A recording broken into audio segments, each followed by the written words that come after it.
Good evening. Oh, put my teeth. What a great start that is. Good evening, everyone, to the Activity Hub. Bali presents the ANZCAR Truck Series on FGM eCast for your Monday night. It is a very happy Monday night here in Victoria, as we got news today that we're finally coming out of this lockdown that has been inflicted on the state, I should say, for the last 111 days. What a whopper it's been, only a couple to go.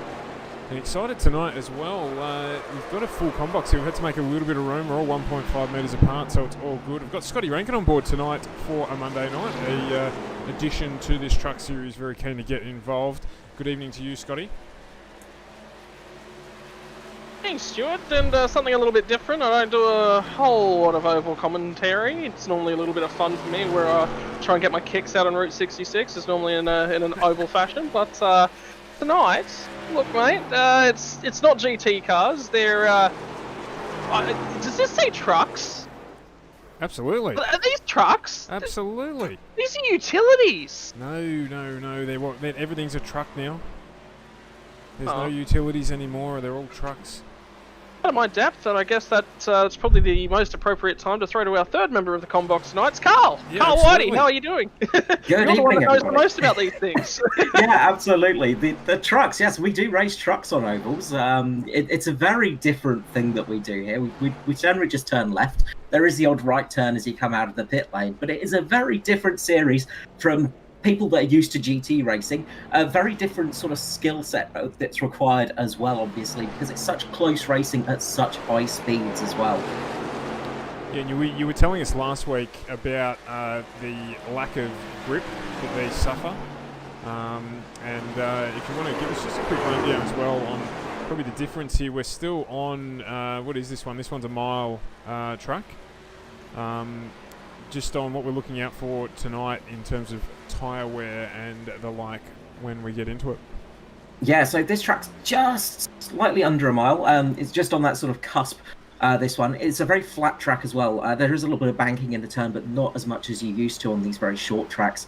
One of the big things about these trucks as well is obviously there's not much weight over the rear axle. So all your power goes through that rear axle and there's nothing sitting on top of it other than a little bit of downforce you get from that rear spoiler. So that makes a big difference. These things are very squirrely, and you're going to see a lot of drivers struggling as they come out of turns 2 and turn 4 tonight, as there's a bit of a bump on the exit, and that's just causing the rear tyres just to light up a little bit. Everybody's losing a little bit of that rear grip. The back goes light, and then all of a sudden goes spinning into the infield. That would explain all the cars that I've been watching going down on the infield. Now, Iowa is an interesting track. Personally, I don't mind it because it's one of the more difficult oval tracks. Reminds me a lot of, I believe it's Michigan is the other similar track towards Iowa, or have I got that wrong? I'm having to think now as well. I'm terrible at track names and remembering tracks like that. No, but there are a few in this genre. Iowa was one of the newest speedways made. It's one of the newest tracks on the NASCAR circuit as well, and it's sort of made to that slightly smaller than the 1.5 mile ovals, or the cookie cutters as we call them. It seems to be the way NASCAR's going back to things as well. They seem to be going more towards those slightly smaller circuits, these slightly flatter banks as well, because you get a lot more racing on here. It's not the sort of drift racing you're used to seeing at places like Talladega and Daytona. This is more about getting the car on the right line, getting that grip working, and getting a good drive off the corner. And that's sort of where you're going to want to make the overtakes. You might see a few people darting down the inside trying for a late braking here as well. Obviously, braking is important on these tracks. You do quite a lot of braking as you go into the first corner and the third corner. And that's where sometimes you'll see some people making the initial start of the overtake. But the big thing is drive off the corners. So it's all about getting that power down nice and cleanly and then get back in the draft. I mean, these things, from what I've experienced with them, is, again, not much at all. It's all about drafting, but that's more on your... The engines are much more similar and the cars are much more similar. So it's more of a stock style kind of chassis, whereby the manufacturer is more just a badge that's on the front of it than say the NASCARs, whereby there are a few more tweaks in the way that they look. Yeah, it's pretty much just a badge. There is a slight difference to the looks between the Chevy, the Ford, and the Toyota as well.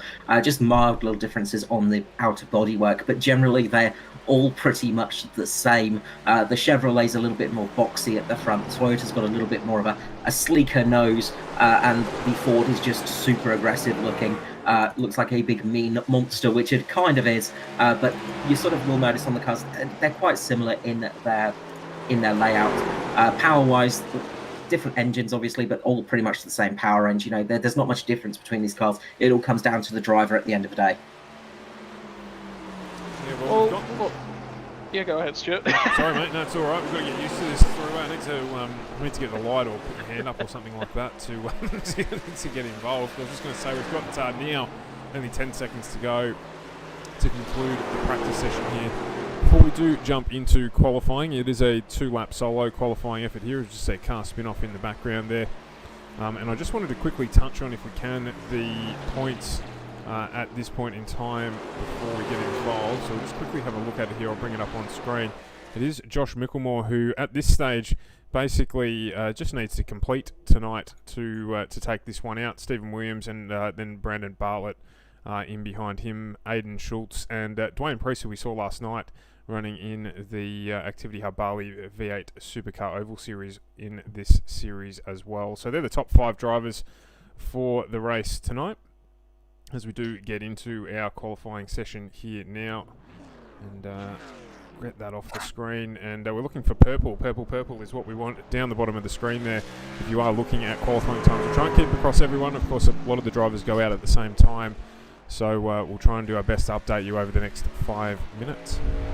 And I will be looking at a timing screen on my own without being able to watch the cars, unfortunately, but I will do my best to help in any way I can. Well, obviously, if there's anyone that you are interested in, then let us know, and we will jump on board with them so that we can give some context to what you're talking about.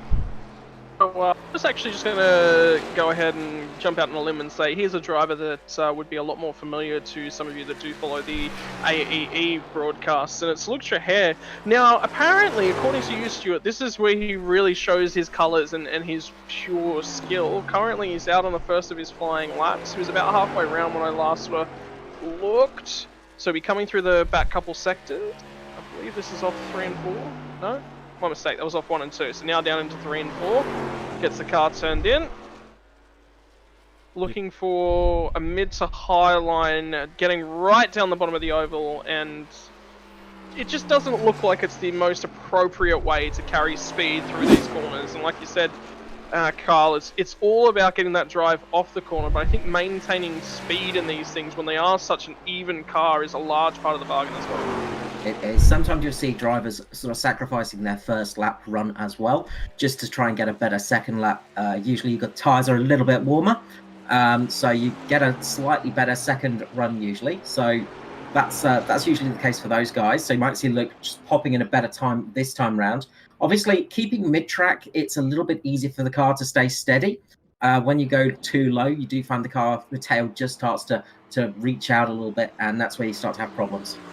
Alright, so most of the laps now starting to come in. It's Micklemore is topping the timing charts by just under a tenth of a second with a 23.65. Mark Smith is 23.73, is locked up second place by the look of things. Stephen Clark, 23.87. I tell you what, it's really, really close from here as we start to get through the tight bunch of the field. So 23.87 for P3, Stephen Clark. Kate Donnelly, 2, 23.88.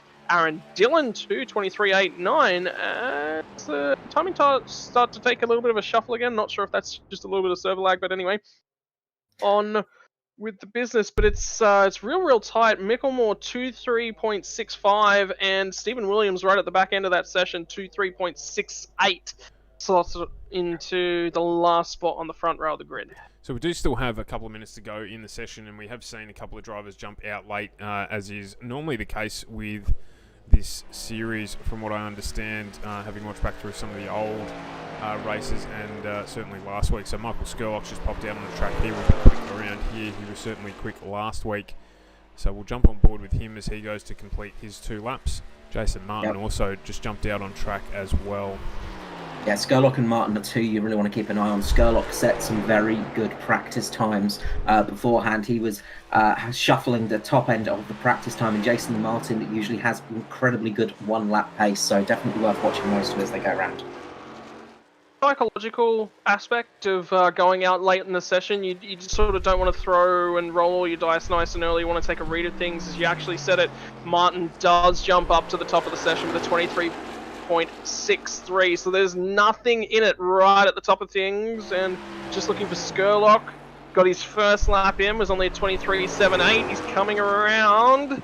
That is off 3 and 4, so he'll come to the line. Is he going to be able to knock it off once again? Doesn't look good. 23.62, I believe I saw there. 23.74 was his best lap. Yeah, so that jumps him up into 5th position. Not a bad starting position for him, but Jason Martin's selling an absolute blinder there. Jason sort of just comes in sort of later in the day sometimes and then pulls out these incredible laps and you just left there going, how did you manage that? He is a quick boy, Jason Martin. But yeah, absolutely. Sometimes you're waiting with the cloud cover, obviously. Sometimes you get a qualifying cloud, as you used to call it, where the cloud comes over the track, just reduces some of the heat on the tarmac and can help gain a couple of tenths here and there. You know, it's tiny amounts of time that you're looking at, though. And when timing charts themselves are that close, I mean, you know, half a degree might not seem like much, but when you're in identical machinery, when you're in an oval that is identical and the conditions are near identical, half a degree, 1 degree, it does make a lot of difference. It's not a huge sort of difference. It's temperatures and things have a lot translate to sort of how the tires will warm themselves up. So generally with a colder track, you're going to struggle to get that tire temperature in. It's actually a hot evening out here in the Iowa Speedway.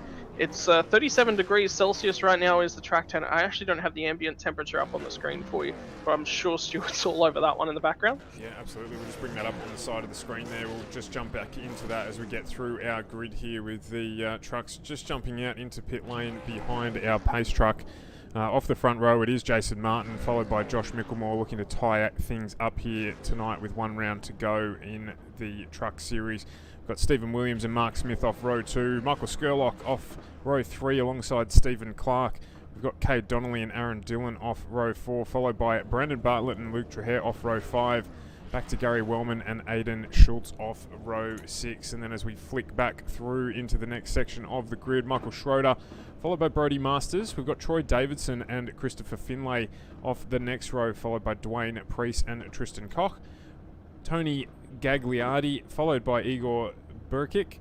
And then we've got Jake Maloney and Jason Williams, followed by Jake Manhire and Matthew Raymond off position 24. And we get to last at this stage is Riley Curtis off the back of the grid. Of course, with Carl Withy on the screen there, but joining us in the combox tonight after having a run during the practice session. Yes, Well, of course. is you have more information about the track and the conditions out there, and you said it was actually quite slippery. Yeah, well, absolutely. The track was starting to come to us as that practice session was starting to close up. The track does evolve quite a lot here, obviously, as the rubber goes down. It does make a huge difference, especially with the grip off of turns 3 and 4. It just helps the car stick a little bit more. But you will see some people struggling through those corners early on, especially on cold tyres. Sorry, when the tyres are pretty cold, it's not fun going around this track. Those first couple of laps are pretty treacherous, and it's quite easy to lose the rear. Very humid here as well. 55% humidity will have an effect on the tyres too. So interesting set of Jane Bunn numbers, shall we say, on the track here tonight. Yeah, it will make a bit of difference out there tonight. Tyre life doesn't go down too quickly, but it's sort of, you do start losing time pretty quickly as you go around. You start losing about half a second after about 5 or 6 laps on those tyres, but you can keep them going for a relatively long time. So I expect to see people trying to go for a long stint, probably a one-stop strategy if they can, just because you get up to a point where the tyre wear plateaus and you don't really lose or gain too much time on them. Fuel-wise, they'll be able to make it with just the one stop tonight. So we should probably be looking for a one stop if it goes green, but I imagine if there's a caution come out and the pace car comes out to the track, then we will see people pitting for some brand new fresh tyres. Is there any case to not pitting during the safety car? I mean, tonight with only 23 sort of second laps, it is quite short. The ability to potentially take yourself in the rear end of the queue and insert yourself right up the front end, is that something that's potentially an option for the drivers, or are we not expecting that whatsoever? I wouldn't expect to see that as the pace car goes into pit lane, and we'll be going green for here at Iowa. That's it. Jason Martin leads us away for lap number 1. Micklemore's on his outside, looking to tie up the championship. They're all going to dive in, get themselves settled in. So it's Martin, Micklemore, Williams, Smith and Clark to lead us off for the first time. The 07 machine on the high line, losing a little bit of momentum, coming through 1 and 2, 96. That's going to be Stephen Clark, looks to grab himself an early position. And 07 still trapped on the high side. Skurlock is going to be looking for blood in the water nice and early and drive that truck up a few spots further forward. Yeah, he's going to try and get up there. Mark Smith up there in the 07 did catch the wall as out the front. Josh Micklemore makes a move on his teammate, going down on Jason Martin and making the move stick there. Really nice job from Micklemore to get ahead of Martin there, and he's going to be happy about that. Mitch Motorsport, they do like to race each other. They race hard, but they do work well as a team too. So they won't be sort of easing off around each other. They do tend to race each other quite hard out there. Yep, so things seem to settle in nice and early on. 130 laps this evening, keep that in the back of your mind. So the magic number is going to be about the 65 lap mark. You might see drivers go a little bit longer, look to grab that extra 0.2, 0.3 of a second for the majority of the stint at the back end of the race if they're feeling racy. Caution percentage here tonight, Carl? I would say high. Yeah, you're probably looking at a caution at some stage in this race. We're probably going to be looking at probably about 1 to 3 cautions, I would say, just because of the nature of the track and just because of those grip areas on the exits of the corners. You might just see somebody losing it, especially probably the most dangerous times are early on in a stint, like now. Also, as you get towards the end of the stint, obviously when the tyres are worn down. But coming off pit lane, if you get some green stoppers, some people stopping in the green flag period, they're going to come out and those tyres are going to be very cold. It's very easy to loop the back with those fresh tyres. The inside, I believe that's Skurlock actually looking to go down the inside of Clark. So early on, it's Smith and Clark looking to run the high line. Skurlock really trying to make the bottom of the track work. Nice and early on. Looks like that's where all the rubber's been laid down. He will cut down. Going to put a little bit extra work on those tyres to try and get past the 96 machine of Stephen Clark. Still hasn't gotten it done. These guys have been running side by side now for just about the majority of the race. It looks like Skurlock is a little bit weak coming off 3 and 4. Very strong onto 1 and 2. Gets a reasonable run down the back stretch. No drafting assistance available to him on the low side.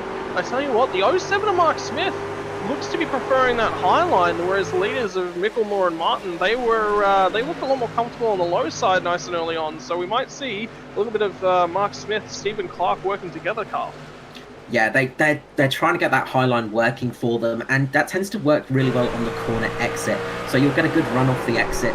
You'll lose time through the actual apex of the corner because the guys on the low line are taking the shorter radius, obviously. As Michael Skurlock, he's still side by side with Stephen Clark there. So they are really going hard for it at the moment. But Skurlock's sticking to that inside at the moment. He seems pretty happy down there. Skurlock's one of those drivers that can keep his tyres working and keep them switched on those strange lines, sometimes able to make those low lines work. At the moment up the front, you can see Josh Micklemore, like Jason Martin as well, tending to prefer the low line along with Stephen Williams. Mark Smith and Stephen Clark are the two front runners for that high line. Looks like Skurlock's just going to slot in a little bit. He's just trying to get some cars behind him to almost start following him, just to try and not lose places.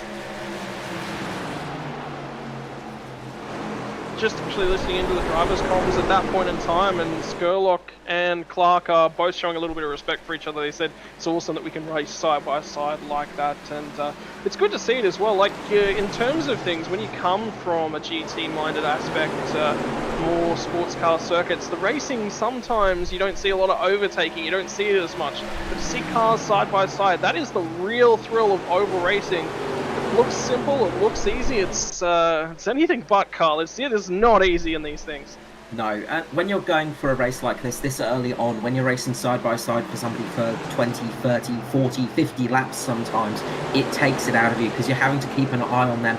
You're having to change your line with the way their car moves as well. You might see them get a little bit loose into the corner. You know, you have to go a little bit lower to allow them to sort of be able to get back online and not crash into you, sort of thing. So you're having to think for cars around you. You've also got to think about the cars behind you as well. You can see with Skurlock back there, he's got a train of cars at the moment, starting with Aaron Dillon in the 013 at the moment. And they are really biting at the heels of Skurlock, who was taking that really tight line earlier on, and that might have just caused a little bit of damage to his tyres. He might have just overheated the tyres a little bit going down that road, just scrubbing them a little bit. You tend to get a little bit hotter tyres, so he might just be running that slightly higher line for a couple of laps, and he makes an attack again on Stephen Clark, just to let the tyres cool down, and then he's going to make his attack, which it looks like he's doing right now. Yep, looking to get down there nice and low.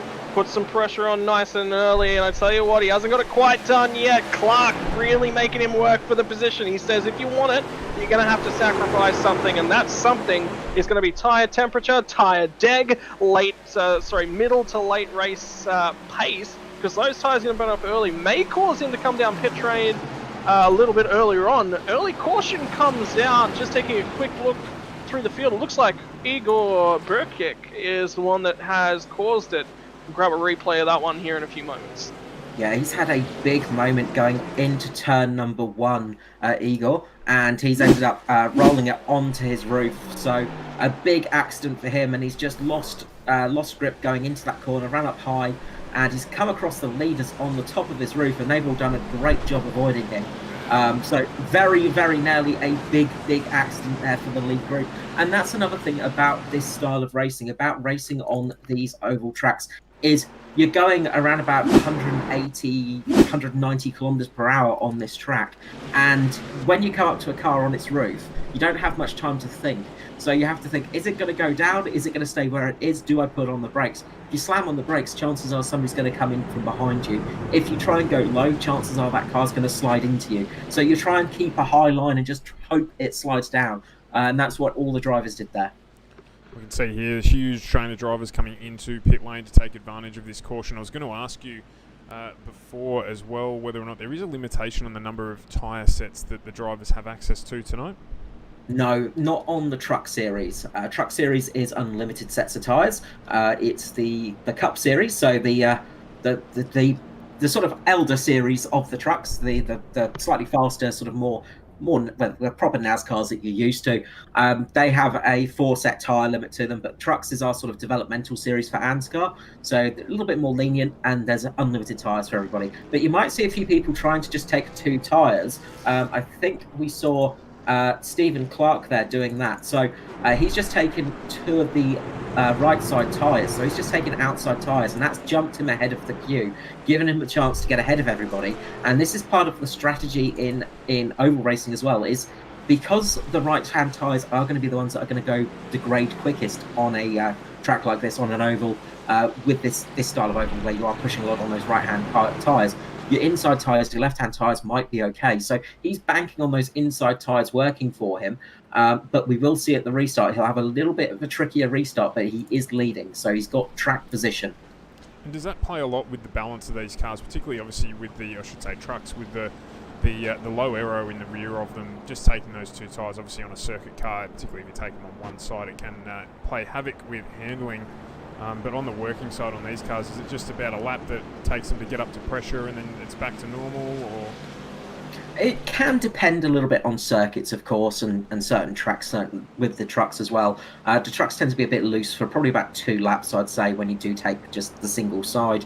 On a track like here at Iowa, you might suffer a little bit more just taking 2 tyres because it is quite hot out there tonight. Those inside tyres were getting quite a bit beaten up as well. But we did see Stephen Clark using that high line quite a lot. So he wasn't running the tyres nearly as hard as people like Micklemore, Martin, Skurlock, and Stephen Williams as well. You know, he wasn't running those inside tyres quite as hard. So they may be in good condition still. But the big thing for him now is on the restart, because when you put your foot down, when you've got 2 unbalanced tyres, one of them's going to be very grippy and one of them's not going to be very grippy. Is you do tend to have a little bit of a movement for the car, and you've got to be a bit careful for that when you do put your foot down for the restart. Absolutely, and we just jumped on board there as well with a video for just a short ad in the corner there for Activity Hub Bali, who of course are the main sponsor for the truck series, and jumped on board last week. We thank you them very much for supporting the series and getting involved here, and yeah, looking forward to having them join the series for the entirety of 2021, as do we for commentating this one every Monday night on FGM ANZCAR. So welcome aboard Activity Hub Bali.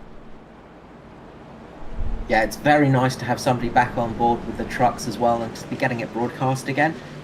We usually have 3 seasons with the trucks, so we sort of start early in the year in sort of February with all the truck racing, and then we have a sort of little mid-season break, and then we get back to racing again in sort of the May, sort of round about May for the 2nd season. So it's quite useful because they are very short seasons. You can sort of work out, you can usually get some good finishes, and it really helps people learn to be a bit more consistent, learns them to race a little bit smarter as well. It just gives a good idea of what's going to go on for oval style racing as the pace car lights have gone out.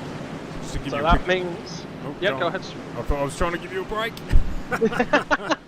It just means that what we've got here as the pace truck lights are out, that we've got a rundown of the order. Clark, Micklemore as an adjustment as a consequence of those pit stop strategies, followed by Martin, Williams, Skurlock still in 5th, Dylan Trahair, followed by Donnelly, Schultz and Maloney as your top 10 as we get ready to get back underway here, which will be on lap 21 of 130. Field compresses, and Clark is going to lead us away. Jumps on the gas nice and early, which offsets that margin that any differential and tyre pressures will have had. So leading us back to green once more, it's going to be Clark, Micklemore, Martin, Williams, Skurlock, Dylan and Trahair is your top 7. Schultz, Donnelly and Bartlett rounds us out to your top 10 as the 31 machine of Micklemore wants to get things moving nice and early, sends it down onto the low line. A lot of trust in those tyres as they're still coming back up to pressure, but he's made it work. Halfway alongside right now, Stephen Clark. And Clark is really going to have to get some pace going off this high side, or else Micklemore might get clear of him on corner exit. Not quite. And that's where Clark seems to be strongest, is off 1 and 2. Yeah, Riley Curtis having a big moment. Might have just seen it in the background there, but he had a big moment coming off of turn 4 on that restart, and he's going to be caught up by the leaders relatively quickly here as he's trying to get the car back settled on the track. But yeah, really good job from Stephen Clark. Being the leader means you can have that jump, but he is going to struggle now because Micklemore's going to take that low line, and he's got a bit more grip on those inside tyres, so he can make this work now. So this is where Clark's got to really try and race for those positions. You can see Micklemore's tail just starting to wiggle a little bit on the exit of the corner. He's going to hold that quite well, but it does get to you as a driver. You do get slightly annoyed about losing the rear end sometimes, but you do learn to live with it. And you can see now Micklemore's got a nose ahead on the back straight. That's really important because that means he's going to have a little bit further ahead on the front straight now. It looks like he's just about clear, sort of even 3/4 in front at this stage. Then Clark sort of gets a little bit better at the drive. 1 and 2 is going to be Clark's corner on the high side. Really, like I said before, that's where he's strongest. If Micklemore can get clear, get that truck up onto the top side, then it'll be over and done for Clark. And I think he's clear, but I think he still wants to keep working with the teammate here with Jason Martin. They've been working this low side all night long, and finally Micklemore gets it done, coming off 3 and 4. Clark gets a huge run and doesn't find any space to sort of transition the car into. This is where he's strongest once again, back into 1 and 2. Martin really trying to get the car settled on the low line, gets a little bit of power on, got a little bit of an advantage, and Clark starts to drift back into the field. And I tell you what, all of a sudden it's Skurlock that looks to be trying to run the high line with Clark there in the 350 machine. Yeah, Skurlock's one of those drivers to look out for because he will be almost nowhere. You'll forget he exists, and then all of a sudden he'll be at the lead of the race. I tell you what, he isn't taking any time in trying to get onto the rear end of Clark and get his move done. He's sizing up Martin. Martin's still not quite done with his move, and Skurlock's there and wants a part of it. He was, I'd say, conserving the tyres a little bit, running that high line for a couple of laps in behind Clark, waiting for his opportunity to have a go at him. But now it's starting to present itself, and he wants in. He wants to sort of move up and move along with things, but this is all playing into Micklemore's hands. Yeah, Stephen Clark there just making a slight brush with the wall. It's not going to affect him too much, but it does just lose him a little bit of speed off the back straight there. So that's going to help Jason Martin get ahead of him now, which he has done.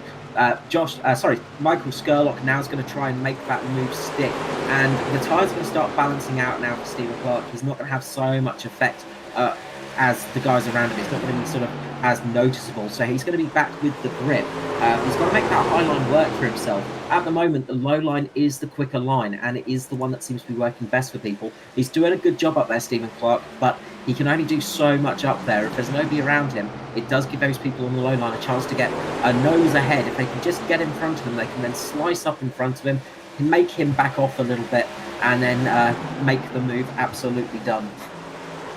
Stadium as well, Carl, was a high line. Maybe he's looking to make those tyres go a little bit longer, really sort of work things in the long run. Are we going to see Skurlock here opt to start running the high line? No, it's actually going to be Clark that looks to start working the low line with everybody else. I mean, he's a little bit out of sorts in terms of tyres, but that's the strategy he opted for. Or was he just trying to throw a spanner in the works early and the Martin Racing guys up front? Yeah, he was just trying to keep them behind him. That was his goal there.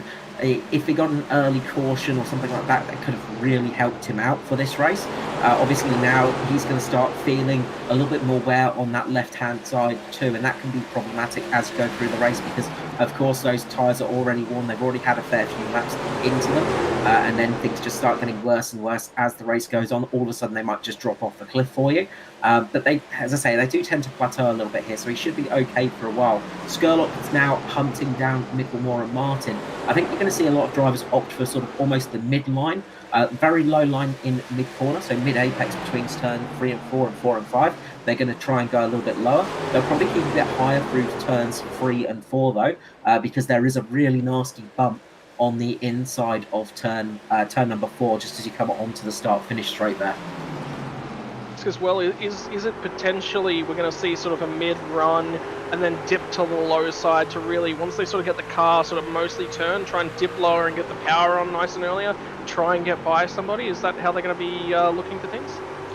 Yeah, that's it. You want to get the car sort of almost looped into the corner, and then it's almost trying to make a square of the corner, and you just want to cut in there, get the power on Dyson early, and if you can get that working for you, then you can get a good run off the corner, and that's your job done, basically. The more run you can get off the corner is the most important thing about oval racing. You want to have a good exit. You can compromise your entry a little bit. You'll see a few guys doing that, just compromising their entry a little tiny bit. But then they'll get a better exit. You can see Skurlock right here. He's having that slightly compromised entry, but getting a good exit right now. Trying his best to get on the back of Jason Martin. Just behind them, there is a gaggle of cars formed up behind Stephen Williams, and Stephen Clark starting to drop down the order now. He's got Jake Maloney and Aidan Schultz to start racing with now. Maloney's making the move. Good run from Jake Maloney tonight. Started way back in 21st. Three wide, actually, for the first time. Sorry to cut you off there, Carl. It's going to be on the inside. Sorry, on the outside, it's going to be Clark, followed by Trahair in the middle, and Schultz was on the low line. Trahair gets a move done from high to low, going over the top of Schultz there, and now he gets his chance to have a crack at Stephen Clark. So it looks like Trahair is going to be one of the early movers in this little chicane. He's actually managed the traffic really, really well. And if he can tag himself onto the back of that 29 machine, but whilst they're running side by side, both Trahair and Clark will be a little bit compromised in their speed, and that's what you can see is starting to allow the 29 machine to sort of just bolt up the road a little bit. Yeah, giving Jake Maloney the chance to start running away from those guys. Obviously, when you're racing side by side, you do lose a little bit of time sometimes because it is quite hectic up there. When you are racing that close, it does sort of make you sort of have to take a couple of extra glances sometimes, and can mean you're a little tiny bit slower than you'd want to be. But they're keeping relatively good pace at the moment. Up at front, you've still got the very tight battle between teammates. Less than a thousandth of a second between Jason Martin and Josh Micklemore at the moment. They are nose to tail at some stages in this racetrack. Maloney is looking to move on Aaron Dillon at the moment too. He's trying his best there as Stephen Clark continues to struggle a little bit with that car. Still doing a good job. He's still keeping it inside the sort of top 10 at the moment, but you can see he is starting to fall back a bit now. He's really eyeing off, say, probably the next 25 laps. Try and come into the lane nice and early and start to make that momentum back. As he makes contact with Aidan Schultz, sorry to jump over there, he just lost a bit of the cornering. Stephen Clark there, he just lost the car mid-corner and went up into Aidan Schultz there. That could just be a little bit of those inner tyres just starting to drop off a little bit more than he expected, losing a little bit of grip mid-corner there. And he might be a little bit dead in the water too if he has to pit nice and early. Well, he made the strategy call to run on those tyres, and tonight, unfortunately, caution's not falling his way. So Clark falls a long, long way down the order. Car's unstable. That'll be starting to play in his mental game as well. He'll be aware of that. He'll be thinking it through. The next part of his job is going to be shaking that off, settling back into a rhythm, and just keeping the car alive and not going a lap down. Yeah, you have to take a deep breath and just get back into the swing of things. Up at the front, Jason Martin's just making a move on Josh Micklemore. Josh Micklemore getting a bad exit off of turn number 4 there, and that's giving Skurlock the chance to make a move as well. Skurlock's down on the inside of Micklemore at the moment. He's trying to make it stick. Jason Martin now has gone out ahead. Skurlock is going to fight Josh Micklemore for that place, but Micklemore manages to cut down in front of him, get back on that low line. Jason Martin now has gone a bit wide, and that's going to lose him a bit of speed on the exit. All of those cars are starting to battle. Stephen Williams has come into the mix as well for the top 4 positions. All on here, and all the marbles, all the dice are starting to come through. Something to play for as the tyre wear starts to creep in. The drivers lose a little bit of their stability on the fresh rubber. So all of a sudden, a few changes for position, and it's Martin from Skurlock. I was actually going to say, just before we jumped on the board with this battle, that Williams had made a lot of ground up as well, and he's made his way around Micklemore, with Micklemore having that bobble on the previous lap. He's managed to attach himself to this group, and I tell you what, with all that shuffling, all of a sudden 2 more cars have attached themselves to the back end of this group, and Dillon and Maloney, and Trahair's not too far back as well. All of a sudden, what looked like a 3-pack out in front has all of a sudden settled back down, and we're into a 6-car race at this point in time. Yeah, huge loss of speed there for those front runners. It started with Josh Micklemore running wide, running high up there. And the other thing that we forgot to mention a little bit earlier on really is marbles do come into play in this sort of sport. You do get those bits of rubber just falling off to the side of the car on those unused lines. So that very high line starts to get a few marbles on it. The very low line starts to get a few marbles on it. And if you go onto that, all of a sudden, all your grip is gone and you just go flying backwards. Very well held from Josh Micklemore, but he's made his night a lot harder now as he's dropped down to 6th position.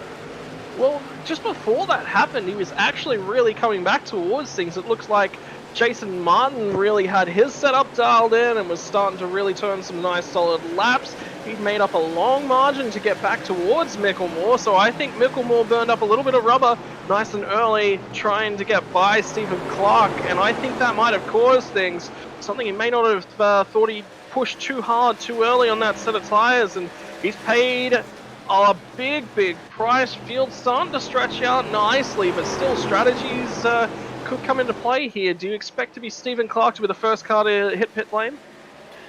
If we stay green, Stephen Clark's going to be the first one to come in, I would say. You might see a couple of people coming in early just to try and get the fuel stop done, see if they can get a bit of an undercut on the drivers as well. You do get a situation on tracks like this where the undercut can pay dividends. Of course, you need it to remain green for that to work. Of course, the undercut can be quite strong as well, as we see Tristan Koch coming into the lane, one of the first guys out there with no real issue coming into the pit lane for a pit stop on lap 49.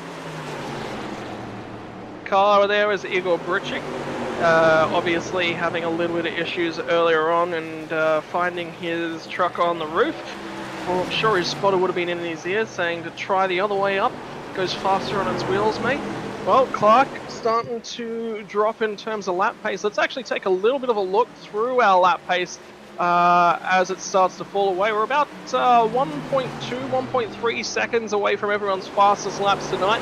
And indeed, the fastest lap tonight so far has actually been by Micklemore, who currently resides down in 6th position due to all that bobbling. So there's a lot going on up and down the field, and Trahair's lining up for another go at him as well. So could be another spot that falls by the wayside for Micklemore. Yeah, Micklemore's really dropped off, and his pace has dropped a bit as well through those last few laps. He seems to be struggling a little bit for that pace. If you look at the guys in front of him, he's a good 2 to 3 tenths down on those. So definitely he's lost a lot of pace. Something's happened. He might have overheated one of the wheels a little bit, might have overheated a tyre, and he's still just trying to get the car back into fighting action, or he did take a little bit too much life out of the tyres and they've just dropped off that cliff a little bit earlier. But big hit for Skurlock. Michael Skurlock in 2nd place has made a big hit into the wall as they go down the back straight, and that is really going to affect him. He's going to come into the pits right now. In fact, he's coming into the pits. He's going to chuck on some fresh tyres, get that repair done, I'd say, and see if he can make that time back if it remains green. So he's going to roll the dice and see if it stays green now. Yeah, and he's the first one that was really starting to look like they were having any sort of issues at this point in time. Just going to have a quick look. Fast repair limits are 0, so no fast repairs, no completely new truck awaits Skurlock in the pit lane. And well, if he rolls the dice, does that mean a few of the others start to roll the dice? 65 was the critical lap number given to us by Carl in the pre-broadcast. We're 10 laps short of that. Carl, are you able to save enough fuel around here to get home from 75 to go? Don't think so. I think we're going to have to see at least at least one more stop to get them home. I think just the tyre wear alone is going to be the big thing. A big moment there for Jake Maloney as well. He's just gone into the barrier. You're seeing a lot of cars now just going up into the barrier, struggling for grip, and this is where the tyres are starting to drop off. They've done about 40 moment for Maloney, gets it real loose off 1 and 2, says I've had enough of these tyres, and he's going to dive down into the pit road as well. Yeah, that's it. This is the thing. This is the critical thing now. It's the tyres. These tyres have now done 40 laps since the caution we had earlier, and it seems like the tyres are dropping off the cliff now. So these guys are going to come in, get those tyres done, see if they can make up time if the race remains green. You'll see Skurlock just sort of trying to get that time up and hoping it remains. There's a few cars that have now come down Pick Road, and I tell you what, Clark is one of them, Kurt. Yeah, so Steve Carl, not Kurt. It's the trouble with new commentators sometimes, doesn't it? It throws you off. You got to learn the name of new drivers and commentators. Yeah, Stephen Clark coming in now as well. He's going to get all 4 tyres done. I imagine everybody's going to get all 4 done as well. It doesn't seem to be worth the risk. Silverado. Whew. That front bumper's seen better days, Carl, but all of a sudden, I'd say that we might have Skurlock in the hot seat. He's going to start making his way through traffic, and if the traffic plays nicely to him, things will really roll his way for the next 20 laps or so. Yeah, they're going to really help out. Actually, something's happened to Stephen Clark. He's had a big moment somewhere. He's had a relatively big moment somewhere. I'm just going to go back and see exactly what happened to him, because I think he's had a big impact into the wall. Yeah, he's had a huge moment. Yeah, he went wide on the banking and then ended up down on the infield into the wall as well. So a big moment for him before he pit. Yeah, good night for Stephen Clark. I think he is out of this race now. He might come back after that repair is done, but that's one big player out. This is helping Skurlock, because as these guys start to drop out, he's going to gain time on those leaders. The other good thing for him is the caution can come out. If the caution comes out now, it's really going to hurt Skurlock. Although he does get the lucky dog, and of course that's one big thing. If you're not used to oval racing, that is a thing for oval racing, is the first car a lap down gets to pass the field and gets back on the lead lap. So currently Skurlock is that car. So if the caution comes out now, he'll be able to get back on the lead lap and then be able to sort of chase his way back down the field. So that could be a big help for him if that caution does come out and fall in his favour. Although Aiden Schultz is just coming out of the pit lane now, and that's going to deal Skurlock's position of first car in line, I think. No, Skurlock did get ahead of him. But yeah, that's the thing. So the lucky dog can still help him here. It's not going to be ideal because he'll want to stop for fresh tyres, but he will be back on the lead lap. That's the important thing. Yeah, definitely not going to see, I can't see such an extended period of time with no safety car, looking at 67 laps of green flag racing on top of what we've already had. So definitely right there, hopefully Skurlock. We'll be hoping for probably 2 safety car periods over the remaining laps to help his cause.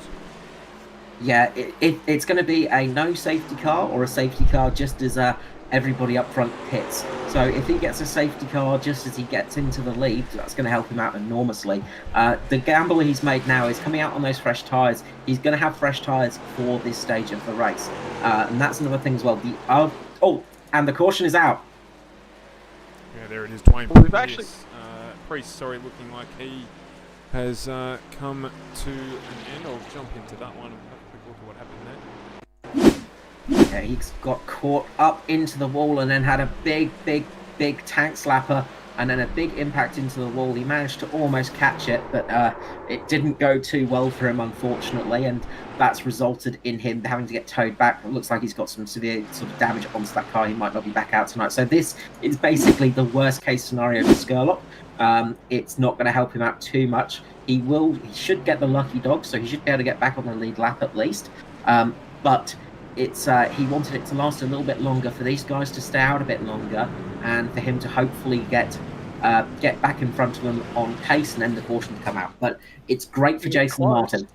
He was very, very close to actually getting back on the lead lap. He was up to 6th or so position in terms of where the traffic was, so he was right there and thereabouts, and he would have been turning 1.2 to 2 seconds sort of a lap faster as he blitzes around the outside, receives the lucky dog, grabs his trip back on towards the lead lap, and all the drivers currently a lap down. You'd have to say they take the wave around at this sort of instant, depending upon how old their tyres are. Well, a lot of those guys that are a lap down now have just come in for pit stops, so their tyres are only a couple of laps old. You start getting down to people like Tristan Koch, whose tyres are about 15 laps old. He's probably going to want to pit to get some fresh tyres put on. Brody Masters, he's got some relatively fresh tyres. And then everybody else, Dwayne Priest, Stephen Clark, Jake Maloney, they've all had some severe damage, so they might not be coming out again tonight. Unfortunately, a lot of cars have collected the wall this evening, and I mean it's just sort of a comment on how difficult these things are to machine around, to really drive the wheels off around Iowa Speedway. Let's take a look through the field, sort of see who's going to be grabbing the wave around. I think it was Curtis Schroeder. I definitely saw in between the pace car and the leaders. So just quickly there to jump in, Skurlock into pit lane. Yeah, so Yep. Skurlock will come in now because he's managed to catch those leaders. So he's not going to lose a lap on this pit stop. So he's going to come in, chuck some fresh tyres on there, get the car fueled up, and then get back out there into this Activity Hub Barley truck race for tonight. So he's going to get nice fresh tyres on there. He will be the car that's the end of the line, so to say. So the car that's not on, that he's going to sort of start right at the back of the front runners. So he's got a lot of work to do to get back up there. But if anyone can do it, Skurlock is one of those people. Yep, so there's going to be about, looks like 5 cars taking the wave around at this opportunity. So it's going to be Schultz, Curtis, Schroeder, Kosh, and Masters are going to be your 5 cars, except in the wave around. Sorry, apologies, not Masters. It's going to be Schultz, Curtis, Schroeder, and Kosh. So only 4 taking the wave around. Yeah, and they'll get shown that just as the pace cars lights go out and they start to form up. They won't be able to catch up to the back of the field generally too easily, so they'll have to sort of make a quick run around there, and then you've got to slow down again and get sort of back into your sort of positions, and that can sometimes be quite hard. It can be a sort of almost a godsend sometimes because you do have slightly warm brakes, slightly warm tyres as you come around for that lap. On these sort of short tracks, though, you don't tend to get that as much because generally you don't catch up before everybody starts running off from it. So, yeah, I'd expect people like Skurlock, they'll have slightly warmer tyres because they've had a bit of a run. So he might be able to get a good restart, but he will struggle because there will be quite a lot of traffic to fight his way through. So let's do a quick recap of the race so far. It was Micklemore that led us away nice and early. Jason Martin and him working together nice and early on to dominate the piece of things. Skurlock was running a little bit down the order, trying to make moves on Stephen Clark. Stephen Clark opted at the first round of pit stops under caution to only take 2 tyres and to lead us away when we got the green flag for the second time this evening. Unfortunately, running only those outside tyres, Stephen Clark has now exited the vehicle, called it a night because he just ran out of grip at some points. It's been a difficult night for a lot of our drivers. We've seen a lot of drivers in the fence, both coming off 1 and 2 and in between 4 and 5. So, Carl, it's a difficult night so far and it's only going to continue to be so. Yeah, that's it. As I said, the trouble is turn 2 and turn 4 are very difficult corners. As I said, these oval tracks, they all look so similar. They don't look like they're going to be much different to race on. Different grip, different style of layout. They all make a difference. As the pace car comes in, Jason Martin's going to dump the throttle. He gets a good launch away from Stephen Williams. Aaron Dillon's got a good launch too. He's going to try and stick it down the inside of Stephen Williams, try and get that position. He's almost got it. He's lost a little bit of grip mid-corner. He makes a bit of a spin. He's had to slow down, and that's slowed down Josh Micklemore behind him. That's going to give Stephen Williams and Jason Martin a little bit of a breather as they're going to get a little bit of a gap here after that slight mistake from Aaron Dillon. Important to note, drivers will pretty much make it home from here after they're out of pit stops. And the caution. So we might see a little bit of conservation starting to creep in as some of these drivers try to look after their tyres just a little bit, save a little bit of fuel nice and early in the run. It's about looking after those rears. You don't just want to jam on the throttle, generate wheel spin, and all of a sudden you'll have a much more stable car through the middle of the stint. The 0-1-3 of Dylan, still very squarely off 3 and 4, not quite able to get that power down nice and steady. I just got a notification through my headset as well. Fastest lap of the night, Jason Martin with a 23.80. I tell you, who's going along with him? It's Stephen Williams, 23.83. So both of those guys up front really starting to set the pace. They want to get clear, so they're not offering that draft to any of the cars behind them. Yeah, what was that about tyre conservation? They're just laughing at that one. The thing is right now is you sort of go, all right, I could conserve tyres to the end. I could look after the car, and it might pay back for me if we go green to the very end here. But chances are we will get that caution flag again. You know, they're going to have to make a fair few laps before the end of this race. We've got 48 lap. Sorry, my brain's working there. Maths is not a strong suit, but yeah, quite a few laps to go, and it's going to be a relatively long stint on these tyres. So ideally, they'll want to have another caution in about 20 laps time. That's when they enjoy caution, and then they'll be able to get home free on those tyres without any issue. But if that doesn't happen, you might see some of those people that are just holding back a little bit coming back to play a little bit later on. Looks like Aaron Dillon starting to get back back onto pace now. It looked like he was just struggling a little bit with that tyre warm-up. Yeah, it's something else I kind of wanted to keep in the back of the mind as well was Skurlock all the way back in the pack. He looks like he might have lost a couple places. No, I think he's doing okay. So he's sort of holding position at this point in time. Did manage to get those fresher tyres. Running that high line, I'd say out of anyone in the field, if there's somebody that was looking to conserve nice and early on, it's probably going to be Skurlock. And he's just going to let the other cars sort of do their thing, push themselves a little bit hard right now, and let the race sort of come to him. He's just got to be patient, doesn't he, Carl?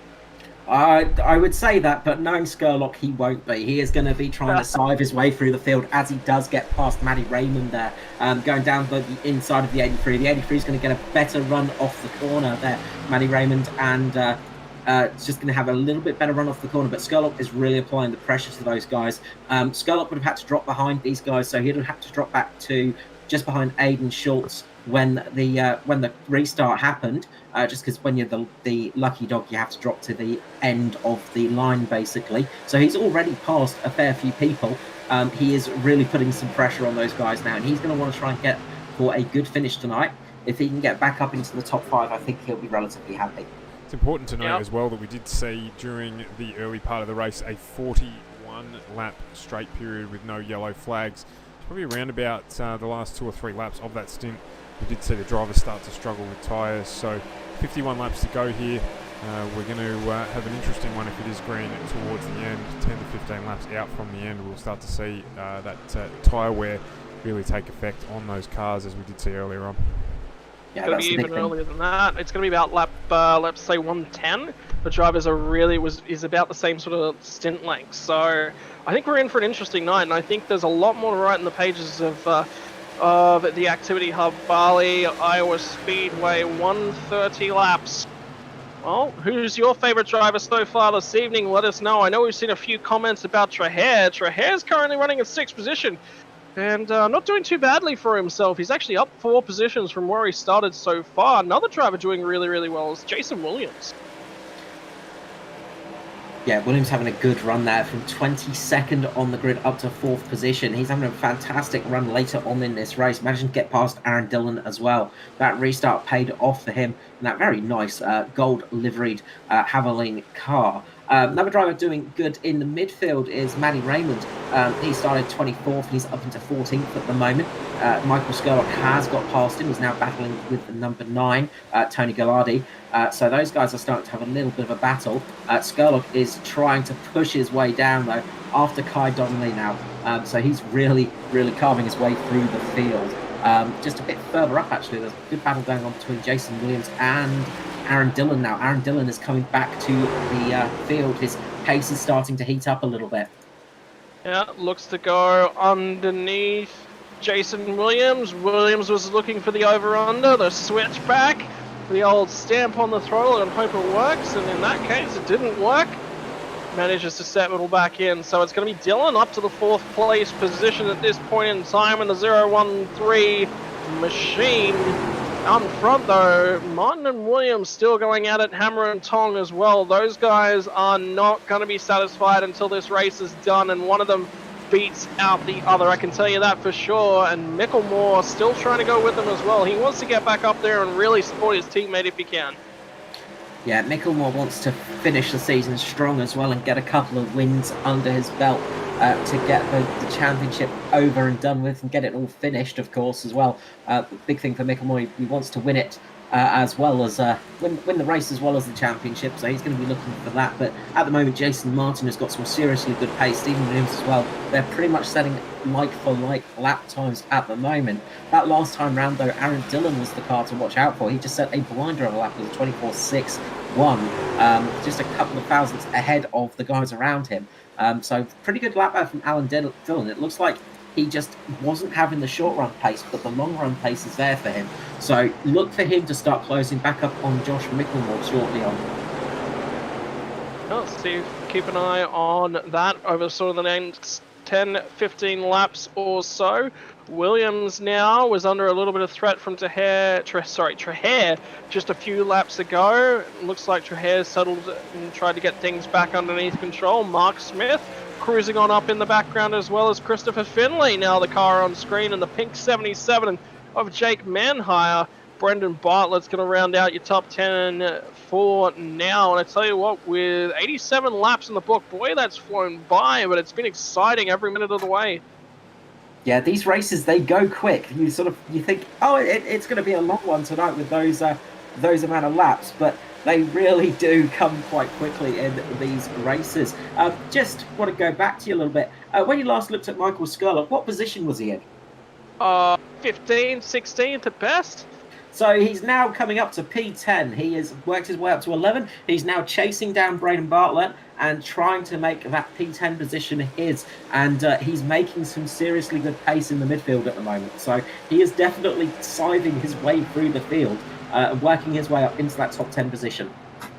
What, he's just run a 24.9, so really trying to make some pace. That basically puts him on par with the leaders, only a tenth or so off the pace to those guys as it stands. Tyre conservation, well, strategy torn up, thrown out the window. Let's go racing, he says. Let's grab positions. But I tell you what, Martin all of a sudden decided he has got the best truck out here on the circuit tonight. 24.877 last time around. Stephen Williams 24.899, nearly identical lap times, but Martin is just slowly, ever so slowly grinding that lead, further and further away.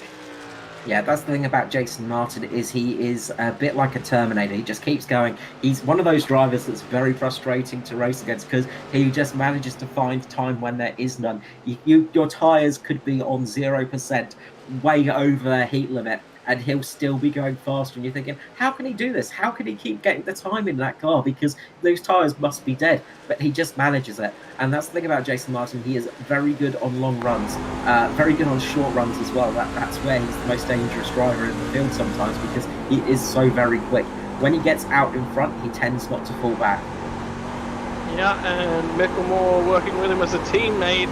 Well, there's you always got to try and beat your teammate, and Micklemore tonight has not been able to hold anything against the 21 machine of Jason Martin. So the top three at this point in time are Chevrolets. You've got a couple of Toyotas running in 4th and 5th with Dillon and Traher. A couple more Chevrolets, Smith and Williams, followed by 2 more Toyotas. And that's Jake Manhire, Christopher Finlay, and another Chevrolet to round out your top 10.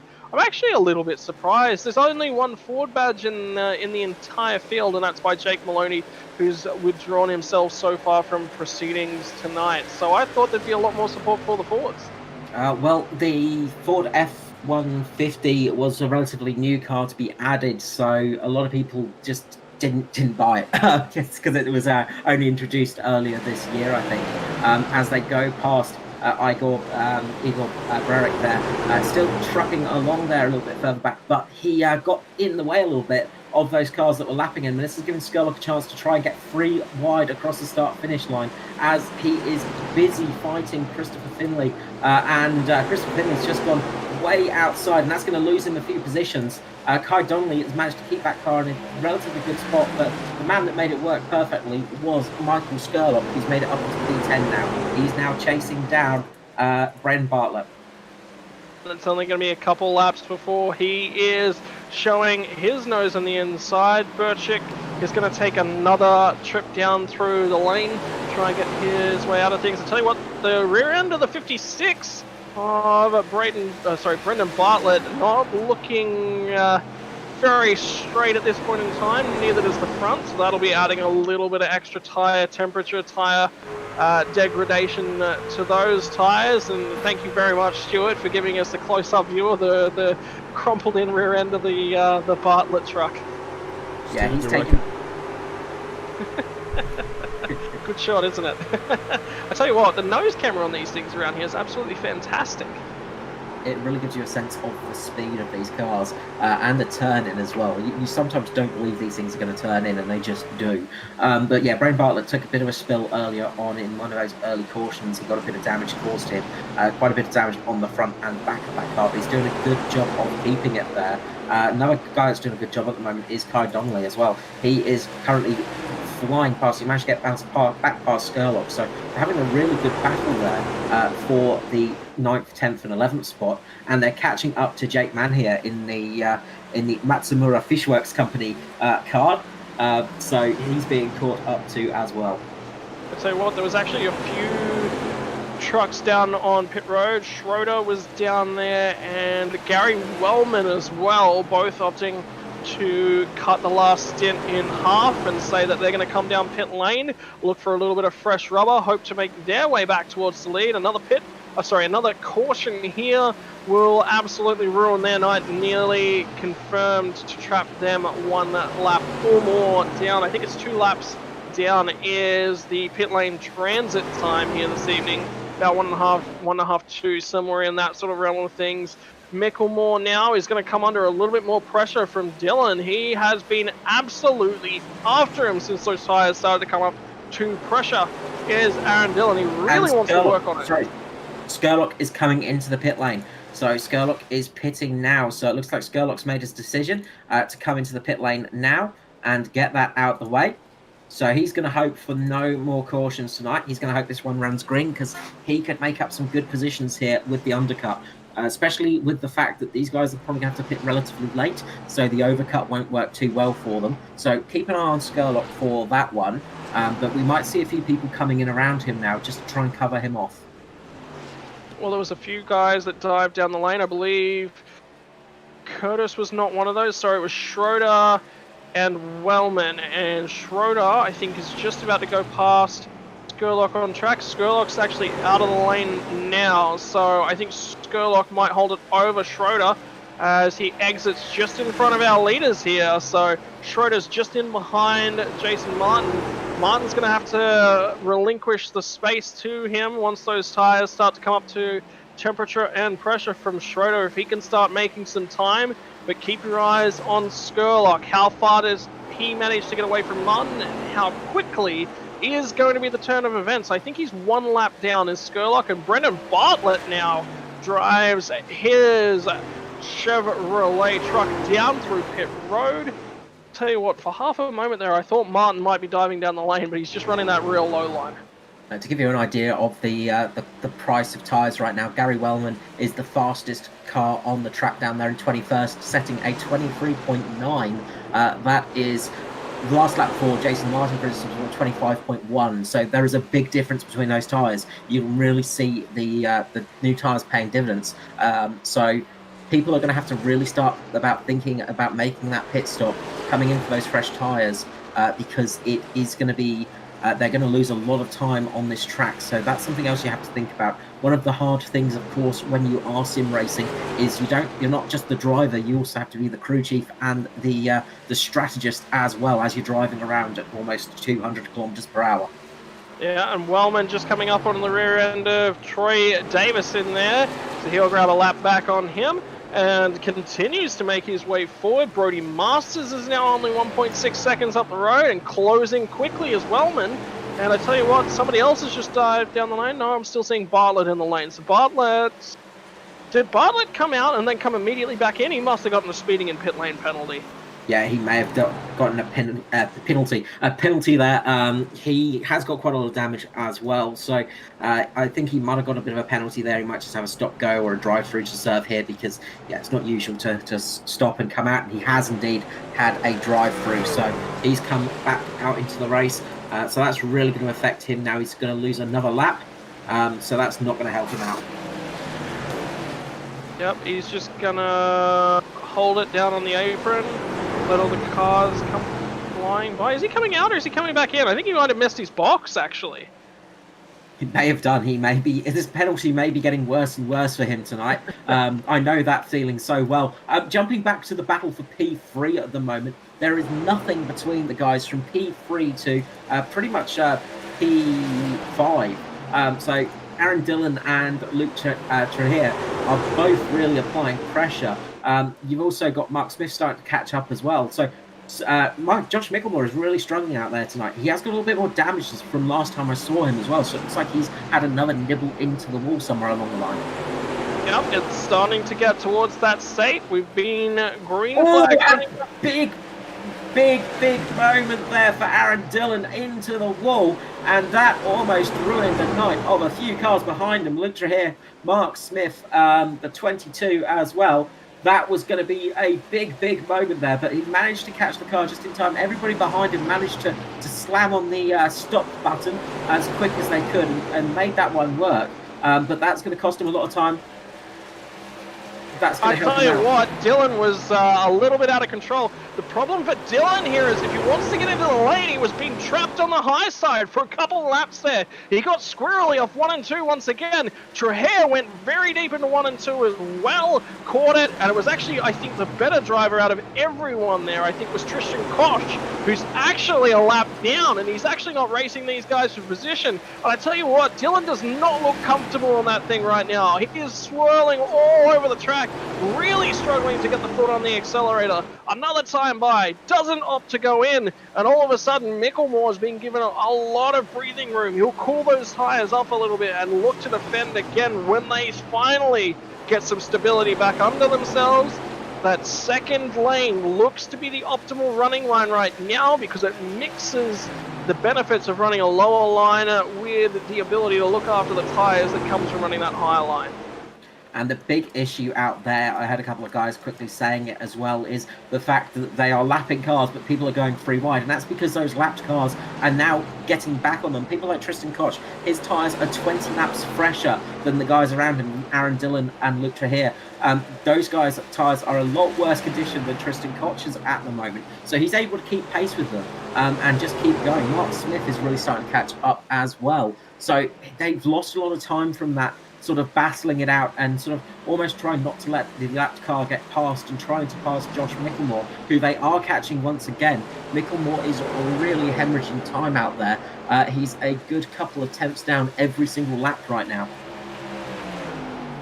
More struggling for pace, struggling for stability, struggling for grip, and soon might be struggling to hang on to his position. We'll have to keep our eyes peeled for that. And I tell you what, if Dylan and Trahir keep going at this, it might just buy him another few laps. Well, Trahir gets it done in 1. It took him less than a lap to set that move up, get it done. Now he's past Dylan. It'll be his shot at the man on the move this evening in Josh Micklemore. I tell you what, Trahir might have bought his ticket onto the podium tonight. Yeah, that was a very important move for Trahir there, making a good pass down on Dylan there. Now he's got to look at Micklemore. He's got to think about conserving the tyres a little bit as well as we hit 117, 118 this time round. There's still a bit of there's still a fair few laps to go tonight, so they've still got a long way to go on these tyres. They're now getting to 52 laps on these tyres, so that's the longest we've had at any point tonight. So it's basically no man's land. Nobody knows what's going to happen now with the tyres. Nobody's been this long on the tyres yet, so that's where things start to change up a little bit, because people are going to have to really adjust their driving style. People are going to have to work out what's going to work, what's not going to work, and then you've got all those cars that have pitted all the way around you that are going to be going so much faster. You've got to really be careful out there right now. Yep, Troy Davison just gone a lap down by the look of things. Last stopped on lap 65. I don't even see, actually, I was looking for Skurlock in that picture. Skurlock right now running 24.8. He is 0.6 a lap faster than the leaders. His pace and his relative pace to the leaders has fallen off a long way, and I think he's on the wrong strategy tonight. I think it would have been in his interest and everyone's interest to just look to go through that green flag run, but a caution here throws all of that back up into the air and sets up an exciting finish. So right now it's on the drivers to keep it green if Skurlock's to have a shot. Yeah, this is the thing I was talking about a bit earlier on as well. The tyres do plateau a little bit. At the moment, Skurlock's setting times about 2 to 3 tenths faster than the leaders. Earlier on, he was setting times much faster than everybody else. But right now, those tyres have plateaued. They're not going to really lose much more time. You're going to see them going down to probably the mid to low 25s now. And that's going to be about the slowest times you can see. They sort of go through a graining period and then they start to get their grip back again. And then all of a sudden they feel not great, but they're okay, and you can start racing on them once more. Josh Micklemore is going to be struggling a little bit as Luke Trahir does start to catch him. So it looks like Trahir could have a a good position for a top 3 finish here tonight. And he's been having a cracking season as well. I was looking through some of the results earlier, and he's had some good finishes this year, up in the top 5 and top 10. Yeah, the Virtual Motorsports Mentor Toyota doing a phenomenal job so far this evening. Look at that gap now to Micklemore. He is coming. The lap times last time by was a 25.38 for Traher and an identical 25.38 for Micklemore. So Micklemore has taken a look in that rearview mirror and he sees him coming. He knows that if he's got anything left on those tyres, he's got to start to burn it up. He needs a buffer. There's 17 to go here, Carl. The night has started to draw itself to a conclusion, and there is multiple questions to be asked right the way through. I just heard Jason Martin on the radio as well saying thank you to the lap traffic. So lap traffic doing an awesome job to stay out of the way, which means the racing is going to be that much more intense. Well, that's it. One of the things, of course, that is different about Oval to what you're used to in GT. Oh, and a big moment there for Christopher Finlay. He's gone round. It looks like Igor Burke just caught him as they were going around him through turn number 1. And that's caused him to have a big sideways moment. That was almost a caution there. But he's managed to keep it. Christopher Finlay did a great job of keeping that car on the straight path. His tyre is going to be a bit hot for a couple of laps, but he will be able to get back to it. But what I was actually going to say there is the cars, they don't have to move out the way, of course. There are no blue flags in oval racing. Those guys generally, they can race pretty hard for the keeping on the lead lap. Generally, when you go a lap down, then you don't tend to worry so much. You let more people pass. You don't tend to race as hard. But for that lead lap, it can become a pretty big fight for that sort of keeping that position. So as soon as we start catching people like Jason Williams, who he's next up in line, he might put up a bit more of a fight for Jason Martin because he doesn't want to fall a lap down just in case that caution does come out. I tell you what, look at whose hands this is played right back into. Traher now all over the rear end of the 31 of Josh Micklemore in front of him. So we're going to see Traher and Micklemore go head to head. The gap is down to 0.2 of a second. It was only 0.6 of a second, say 5 laps ago. So he's coming. Micklemore will have his eyes glued to that shiny bit of silver mirror in the center of his car. That's right, it's the rearview mirror, and Luke Traher is absolutely filling it. Yeah, he is. As they go past Igor Brick again, looks like he's having some latency issues as well. Unfortunately, they've all managed to get around there without that, and so he's having some trouble out there. So they've managed to get past him, but as they come past again, they get past the 104, I think it is, Christopher Finlay. He got caught up in the wall a little bit there. So again, a little bit of a moment as they came across the line. This is the really tricky part of oval racing, is getting past the lapped cars and cars that are running on different strategies than you, and that's where it can become really, really difficult. But while these two are fighting, while Micklemore and Traher are racing, they are actually catching up to Stephen Williams, and that's something that we sort of haven't really been looking at too much. But Stephen Williams has had to slam on the brakes a couple of times due to some fighting a little bit further down the grid, and that's cost him a bit of time. We missed something? The checkers is out. Yeah, that's 130. We are actually done. I had my eyes on 140, so I was thinking we weren't quite done yet. It's going to be Martin that stamps his name in the book as the winner at Iowa here this evening. Williams was drifting back. Micklemore holds off the fast-charging Luke Traher, and he grabs the final spot on the podium. Yeah, that would say why Stephen Williams was falling back so much. Yeah, absolutely brilliant win there from Jason Martin. Too busy focusing on the battles there. But absolute great top three there. Josh Micklemore just holding on by the skin of his teeth. Luke Traher doing a great job there to put the pressure on there too. Jake Mayer as well. Jake Mayer getting up into 11th place on his debut race as well. So good result for him. It can be tricky out there, but P11 is nothing to be ashamed at. Might not be the proper P10, but P11 just about counts. Well, look at the issues that a lot of drivers had out here tonight. for men here to find his way up into P11. And we never talked about him. That's exactly what you want, isn't it? You never want to be up on the screen because you managed to work the truck into the wall. You want nothing like that. Nope. I tell you what, we never had to talk about Man here whatsoever. He was making his way quietly up the grid, stayed on the lead lap. What a great debut race. Yeah, really good result for him, and yeah, that's exactly what you want. He didn't really get in anybody's way. He raced hard. He was racing there quite a bit up in the top 10 for a while as well. So really good result for him there.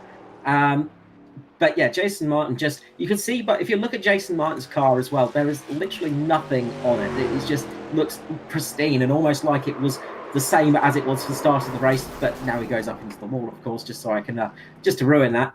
But yeah, his car was absolutely clean there by the end of the race. Stephen Williams as well, pretty much a clean car by the end of the race, and it really paid off for them. Another good result for Stephen Williams, but Jason Martin taking the overall.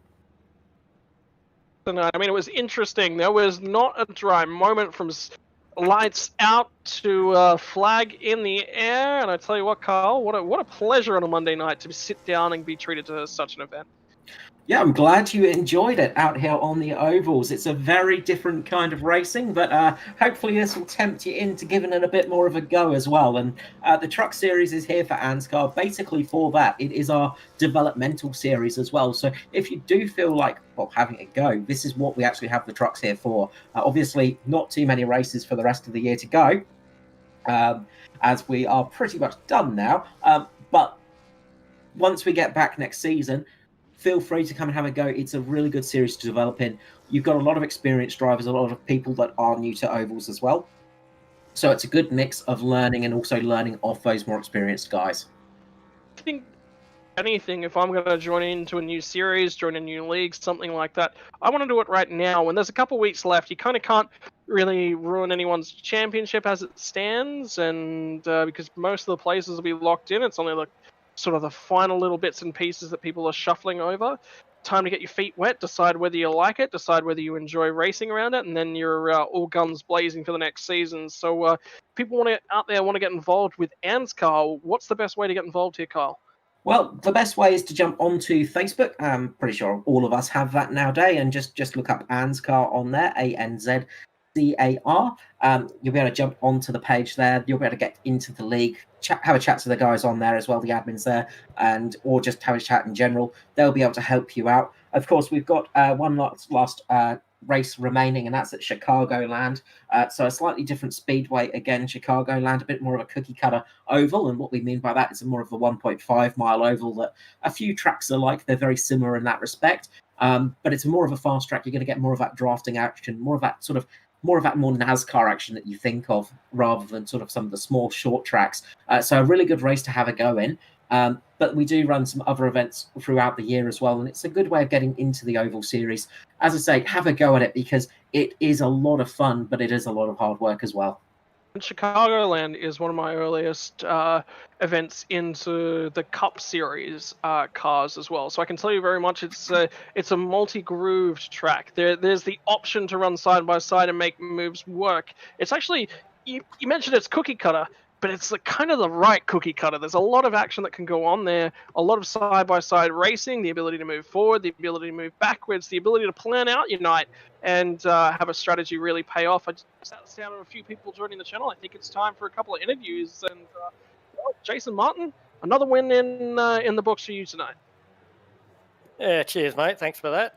That was a pretty fun race, despite the setup being so tight. Yeah, the car was a bit skittish out there tonight, especially the rear as you're going through turns 4 and turns 2. Were you struggling much through those areas? Yeah, it's the sort of setup that I hate. It's tight on entry, and then it can get loose on exit, so I don't enjoy them setups. So yeah, it's a bit sketchy, but probably after about maybe 15, 20 laps, it got pretty tight on exit. Going your way then, is that how you'd prefer the car to be handling on exit, just to remain tight right the way through? I'd prefer it loose on entry and on exit, but so yeah, I don't like it when it's tight on one end and then loose on the other. I can't get my head around that. Well, I tell you what, cross it over to Micklemore, and I tell you what, Josh, setup didn't seem to be going your way tonight. The longer the race went on, the longer the runs were. You started falling a little bit down the order. Did you burn those tyres up racing Stephen Clark early on there? Yeah, I burnt the right front off on that first run.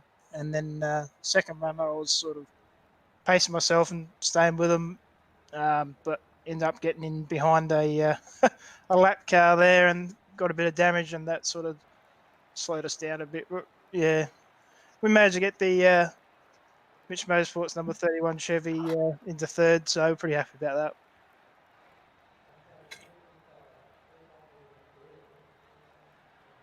Things considered, I'd say pretty successful team night for you guys there. Yeah, and how about Josh? I wrapped up that championship with a race to spare, so yeah, he's got to be pretty stoked about that one. Yeah, no, I'm pretty stoked for that one. Jace getting the win and wrapping up the championship around to go this week. So, yeah, pretty happy with how the trucks run this season. So, it's good. Been a good season so far again for Mitch Motorsport. We when you guys sort of announced that you guys were starting to team up, we did worry for the old ANZCAR series that it was going to be a very hard series to win in. But you guys have been having a really good run now. It seems everything's working together for you guys. Obviously, last week out, Danny G, the third driver in the team, getting the win in the Cup Series. This week out for yourself, Josh, getting the championship, and Jason getting the win. Not a bad week for the team, all in all. Yeah, after a bit of a up and down week last week, yeah, it's good to start off new week on a high. So yeah, pretty happy about the truck series. And you're looking for a good one next time out of Chicagoland, trying to finish the season off in style? Yeah, for sure. Yeah, we'll be out there and see what it can do. So should be fun. Well, look, a fantastic run overall this evening, and certainly an enjoyable race for our second broadcast of the Truck Series. We look forward to bringing you more of this throughout the year. Thank you to Jason Martin, our race winner tonight, and to Josh Micklemore. Congratulations on taking out this title as well as we let you gentlemen go. And as usual, we do the favours of the night. So, Scotty, what was your moment for the race? Tough one. It wasn't really any one moment that actually stood out this evening. I think the racing itself was quite good. I think Traher trying his absolute hardest to get on the rear end of Micklemore right towards the end of the race was probably the highlight for me. For myself, I would probably say that that last restart where we had some epic battling, where Jason finally managed to launch himself out and get a good lead there. Just some great battling throughout the field there, and we saw some great overtakes. So yeah, that would probably be my highlight of the night. Driver-wise, probably got to say another good drive for Luke Traher, really getting it up there. But Mark Smith as well, back there in 5th place, brilliant drive for him. A nice top 5 finish for himself. Yeah, absolutely. And our biggest mover for the night was actually Matty Raymond, up 16 spots from his starting position. So a shout out to him as well for a strong drive, storming through the field as well. So a couple of really strong performances there. It bodes really well for this series for next season. Obviously, as you said, one round to go next week. But with the strength of competition here, it really makes me excited about what we've got to see in the series next year when we get back into Season 1 2021. So, as you mentioned, if you're interested in getting involved here, still a few good places available, great place to learn. These ANZCAR series are run really well, and they're a great environment to learn, and there's certainly always plenty of help available if you need it. It's been such an action-packed night tonight. We haven't had a chance as well to mention our channel sponsors. Speaking of learning to drive, Virtual Motorsport Mentor, a big thanks to them, Chris Purnell and his team on board with us as a channel sponsor. And if you are looking for help or assistance in the way that you get these things around the track, definitely one of the people to speak to, along with if you're looking for a computer to help you run the game and make sure that you've got the reliability and the hardware behind you to get the job done, then Ryan and the crew at Aftershock PC in St Kilda Road in Melbourne are definitely the place we recommend to go. We run a number of their PCs for our streaming and broadcasting, and never ever have they faltered in doing what they need to do for us. So have a chat with them. Great service and great prices as always. That about wraps it up for us for the minute. We've got tomorrow night we're back with our series that we've been broadcasting for the first season. We've got their first race, not necessarily of their season, it's a wildcard race that they're running, and that is the Oz Pro-Am Sim Series Season 2 Intercontinental GT Challenge that they're running. And that starts out tomorrow night with a wildcard race in the Legacy Riley Daytona Prototypes. Live here on FGM Ecast from 7:40. Scotty will be joining me for that one as well as I take a more active role. I'm not going to lie, guys, I really actually enjoyed just sitting back, running the cameras, being able to watch the race, and not having to do the 9 or 10 different things that I try to do at once. It made it a little bit more enjoyable for me. So thank you very much for joining us tonight. As always, a pleasure. So we've got that one starting tomorrow night. Wednesday night, I believe we're back again with ANZCAR with midweek Speedway week, and we'll get that one up and running too. So plenty to come still here on FGM Ecast, your E-Place for Pace, throughout the week, and looking forward to bringing that to you. And I think that's about it, gents. So as always, Carl, thank you very much for jumping into the box. We really appreciate your guidance and opinion through this series. You're more than welcome, and I'll see everybody on Thursday for the Cup race of the ANZCAR drivers as well, and we'll be chatting away in the box for that one too. And Scotty, as always, mate, thank you for your comments throughout the night. Certainly an enjoyable one. Absolutely. I mean, look, I'm never one to shy away from something new, and I tell you what, I'm hooked. I've been running with the ANZCAR guys in the 87s earlier this season. Got myself a little bit unlucky multiple times to not be further up the field, but it's always a pleasure. I know the guys that are actually an absolute hoot to get on with, and you can ask questions of the better drivers, and you'll get active responses. You'll be taught a lot. So if there's anyone out there that's even contemplating in the slightest that they want to get involved, I'd strongly recommend they do so. Yeah, absolutely. And of course, remiss of me to mention as well, we are on Sunday night with the V8 Supercar Oval Track Series as well. Of course, we did run that one last night. We're just working today on a highlights package for that one too, so keep an eye out on our socials over the next couple of days. That one will be out with a 3 and I believe 10-minute highlight package of the racing from last night. It was a good oval track race in the V8 Supercar Series there too, so keep an eye out on that, and also for a summary version of this race coming your way as well. And that is about it. It is Monday night, about 9:24 local time in Melbourne, and thank you to everyone jumped in the chat and watched us this evening. We always appreciate your company. In fact, it is humbling to have so many people tune in to our broadcasts, and we'll see you on here tomorrow night, I should say, from 7:40 or so. Thank you very much for watching, and we will see you again.